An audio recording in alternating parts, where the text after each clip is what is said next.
Alright, nakakabit ba yung mic natin? Nakakabit.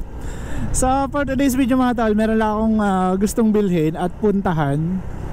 Natatakam kasi ako eh. Nakaraang araw pa tong gusto kong matikman yung longganisang ginubatan. Dito yan sa may Albay. So take up ako dito sa Kasiguran, Sorsogon proper, sentro, para lang bumili ng longganisang ginubatan. At diretso na din tayo magra-rides. Tara, samahan niyo ako for today's video at pupunta tayo ng Ginubatan Market at doon tayo maghahanap ng longganisang ginubatan. At kung ang kamalig is pinangat, ginubatan pinagmamalaki nila na longganisa. Tara, samahan niyo ako at mamimili tayo kung ilang kilo na ba ang longganisang ginubatan ngayon. Let's go! So napakaganda ng panahon ngayon mga tol at solid na solid naman yung biyahe natin. Ngayon lang ulit ako nakalabas at napakasarap ng tulog ko naman kasi kagabi. Ngayon lang ako nakakompleto ng 8 hours na tulog which is requirements ng katawan natin na dapat nakakatulog tayo ng 7 to 8 hours. Yan ba? Para healthy yung ating isipan pagka umaga. So long ride tayo for today's video at ang gamit naman nating gulong is always ang Shipa tire na napaka-solid.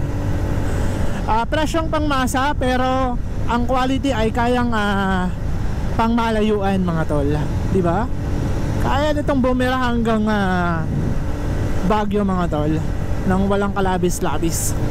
Napaka-solid ng Shipa tire. So samahan nyo ako ngayon at hindi naman tayo titikim agad kasi hilaw pa yun eh. Hilaw pa yung longganisang ginubatan na mabibili natin. Bibili tayo at ipapakita ko sa inyo kung magkano yung presyo at kung saan tayo makakabili sa ginubatan, diba?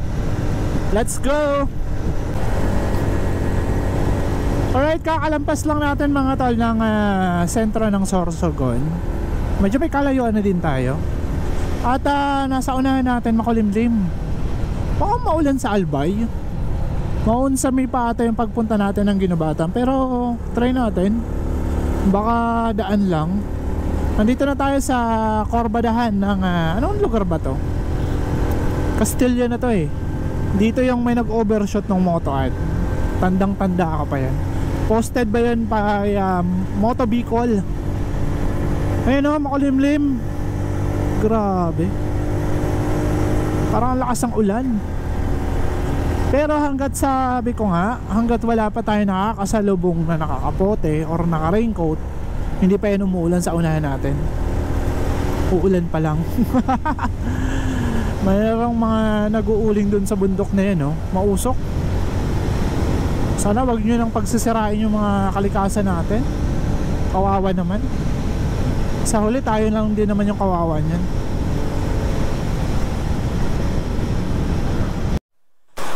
So ayun na nga mga tol, inabutan na tayo ng ulan. Yung makulimlim na nakikita natin kanina, eto, napuntahan na natin. Ulan pala yung nandito. Lakas oh. Buti na lang ito yung pinaka gusto kong mga spot na sinisilungan. Kapag meron ako nakikitang pwedeng ipasok yung motor para makaupo at makasilong, di ba? Like this oh. Pero sa Sorsogon mainit mga tol. Dito sa Albay yung ulan na yan oh. Eh doon tayo papunta eh. Paano kaya to? Titignan natin yung sitwasyon mamaya. Kapag hindi pa mawala yung kulimlim dyan, balik na tayo. Maulan pero mainit, diba? Ang gulo.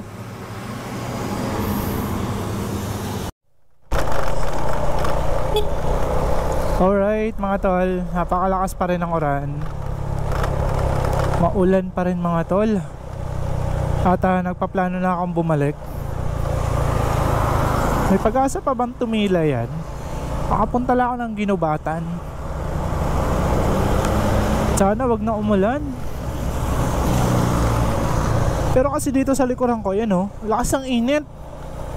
Nandito sa Albay proper yung ulan talaga. Mga tol, nakarating tayo ng Daraga proper. Nakarating na ako ng Daraga proper. Pero ganun pala yun, umuulan, ayan oh. Ewan ko, baka mababasa itong GoPro ko. And sana magpakita yung Mount Mayon ngayon. Ganda oh. Grabe. Grabe yung ulan mga tol sa likod ko, promise. Ay putya ka lalaki. Sana makadaan.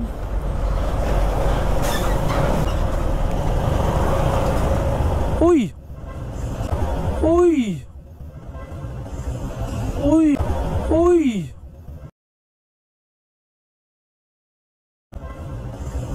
Uy! Uy! Muntik na! Gagi! Muntik na si kuya.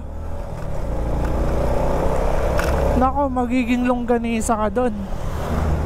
Buti na lang di ako sumunod talaga. Naghintay ako. Alanganin kasing humirit doon. Grabe ba? Alright. Ang daming under construction dito. Sana magpakita yung mayon pagbalik natin. Dito mukhang di naman uulan, pero may posibilidad na umulan. So punta tayo ng Ginobatan, Albay. Rain or shine, since nakapunta na tayo dito, nandito na tayo, kailangan ko lang ng Ginobatang longganisa. So bibili tayo ng Ginobatang longganisa. Tapos pagbalik, talagang magpapaulan na tayo. Yan o, tagal-tagal na ng mga ganito dito, di nawawala.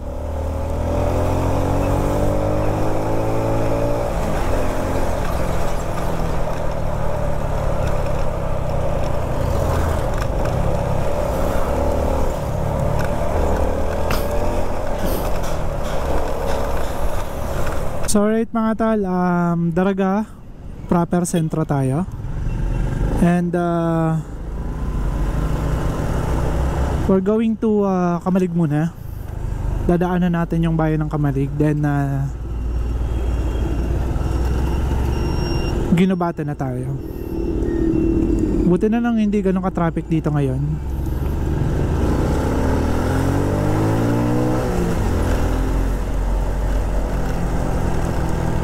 Pwede pa naman yun.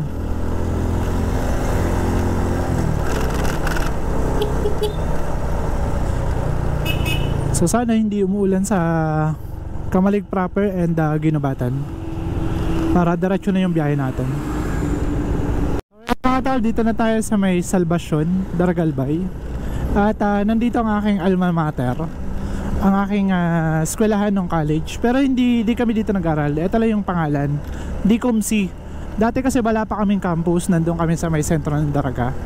Pero dyan ako nag-graduate, DCOMC, Daraga Community College mga tol. Kaya galing ako dito sa Daraga. And gusto ko lang pala pasalamatan kasi napaka-solid ng experience ko dyan mga tol. Ang dami kong alaala sa paaralan na yan. And gusto ko lang pasalamatan yung dating din namin, si Mama Edita Lodado. Kasi alam nyo mga tol, siya yung sumagot lahat ng expenses ko, makapag-graduate lang ako. Ang expenses ko sa graduation fee, lahat-lahat, pati toga siya nagbayad mga tol. Napaka-solid, napakabait na isang dean. And sobrang galing talaga mga tol. Doon ako namin sa kanya. Kaya lang bigla akong umalis na kasi hindi ko na nabisita agad si ma'am that time na pa-graduate ko. Kasi halos ayaw ko nga umattend ng graduation kasi walang-wala talaga ako nun mga tol. Ang meron ako nun is ang aking scholar sa CHED. Yun yung tumulong din sa akin makapagtapos ng 4th year college.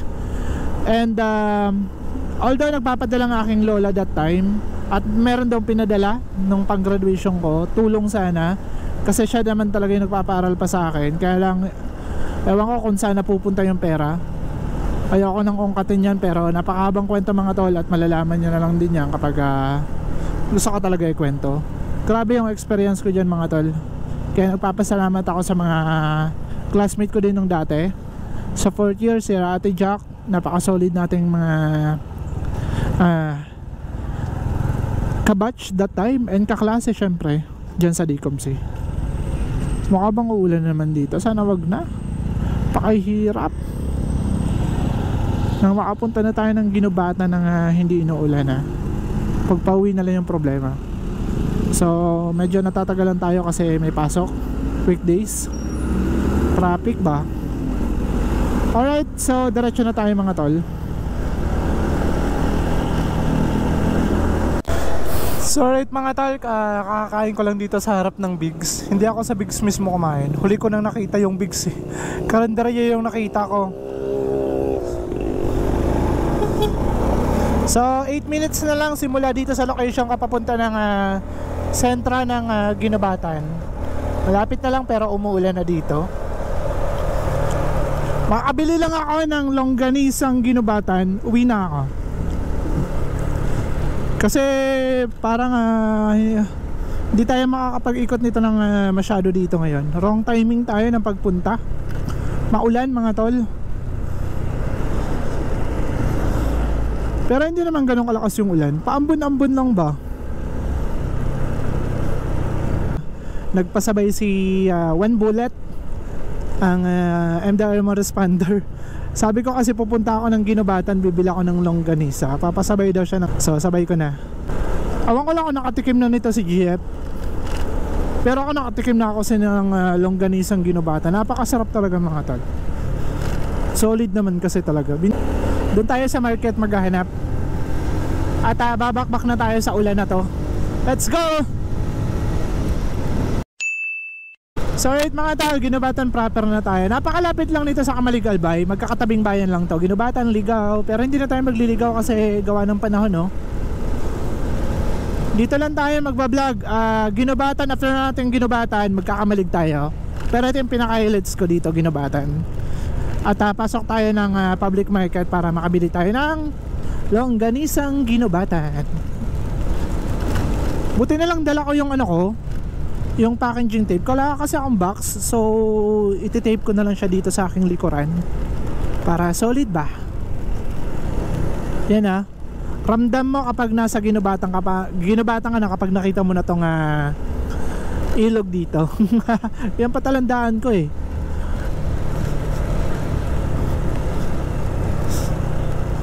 Grabe kung babiyahe ka ng Manila tapos ganito yung panahon.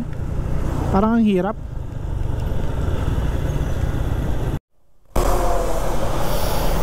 Alright. So ito yung paaralan kung saan nagtitake ng exam sa Napolcom dito sa Albay proper. Yan So dito kami nagtitake ng exam. Nakadalawang take ako sa Napolcom. Talagang hindi para sa akin yung pagpupulis at pagtuturo. Kaya give up ko. Dito tayo papasok going to Ginobatan. Eto going to Manila yan. Dito yung papuntang sentro ng Ginobatan.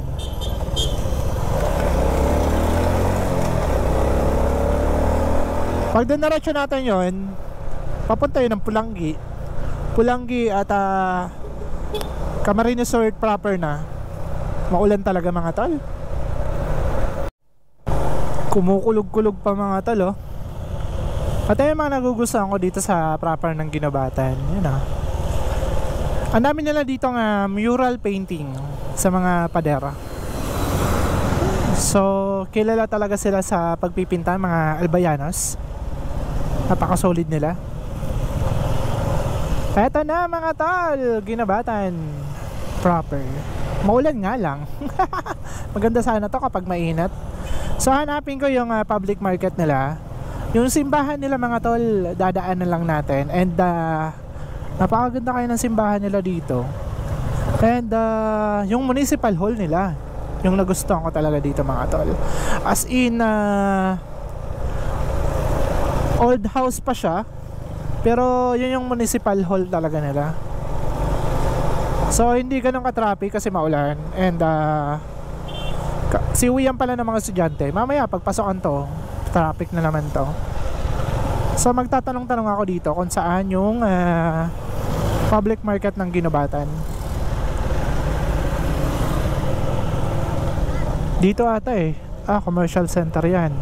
Park nila. Ito yung simbahan mga to ng Ginobatan So dadaan lang tayo.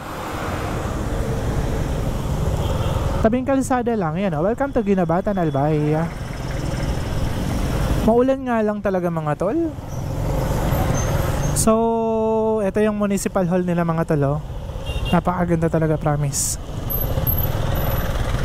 Lalong pinapaganda pa nga at sinasaayos. So, yan o, old house yan mga tol. Ang dami nila ditong old house establishment. Magkakatabi-tabi lang yan. Parang nakikita ko lang dito yung bayan ng Kuban. Public market.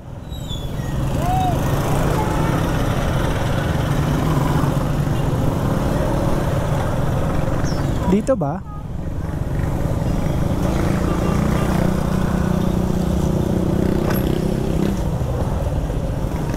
Boss, magtatanong po.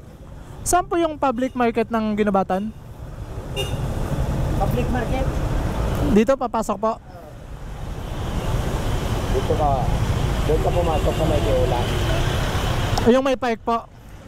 Okay, thank you po. Pwede naman nata bumalik. Lampas na pala tayo. Maulan talaga dito mga tol. Pero doon tayo sa public market kasi bibili tayo ng longganisang Ginubatan. Ito yung municipal hall nila. Di ba? Malas naman natin pumunta dito, maulan. So dito daw ako papasok sa may park na to.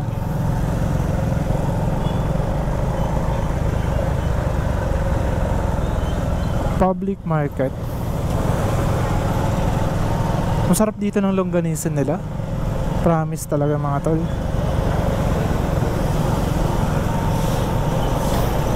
Dati kasi sa labas pa lang meron na nagtitinda sa daan, pero wala na nalis na Ito yung simbahan nila mga tol. So dito pwede naman nata pumasok.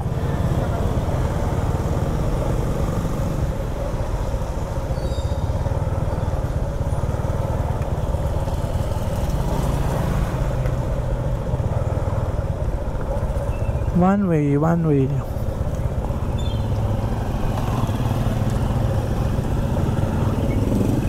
Doon tayo papasok.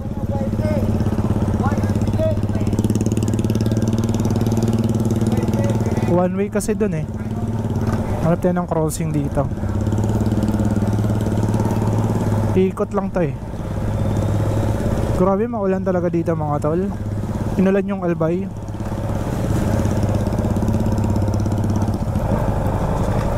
Ayan.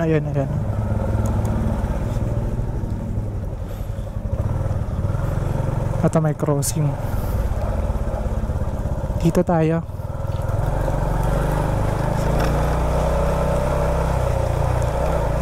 Ano ba to, karnihan?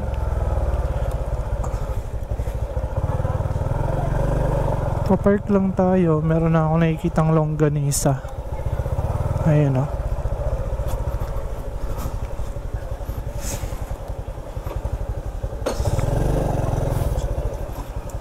Yun, perfect.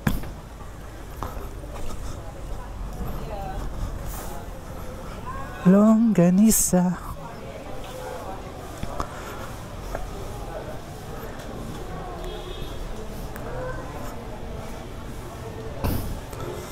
Ito kaya ate.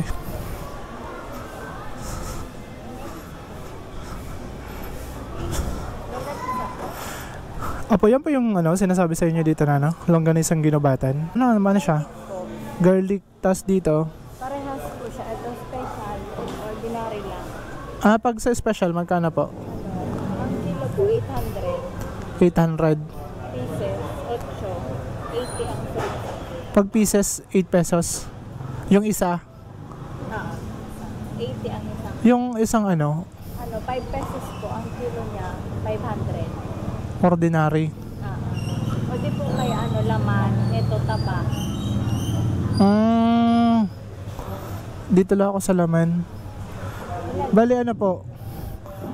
Ilan bang pieces sa 100 pesos? 800. Ay, pieces 100.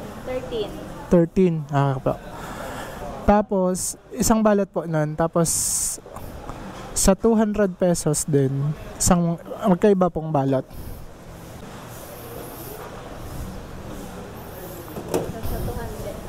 Opo. Dito ka pa ng baboy.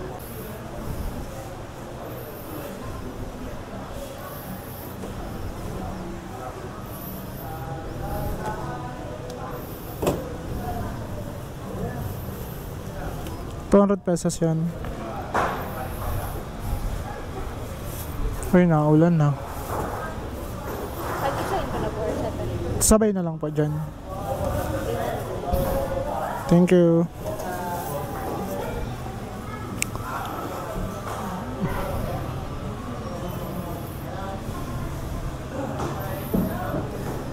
Thank you po.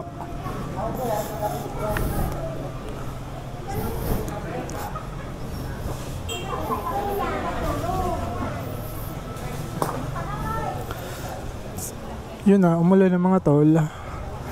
So nakabili na din naman tayo. Sa halagang 300 pesos. Dito tayo magpapatira muna. Ito si Una, basang-basa na. Alright, take up na ako dito mga tol kasi tumila na. Dito kayo makakambili sa public market ng Ginobatan. Ito. Ang dami, hanggang dun sa dulo. Ang dami na lang longganisang Ginobatan. So maliliit lang talaga tsaka mahal. 800 ang kilo, merong 500 yung kilo. Yung special 800. Pero masarap yun eh. Pero yung natikman ko lang ito, yung garlic. Mura lang yun. So dito na tayo dadaan. Meron naman mga linuto ditong longganisa kung gusto niyo tikman talaga muna. Pero promise mga tol, masarap yan.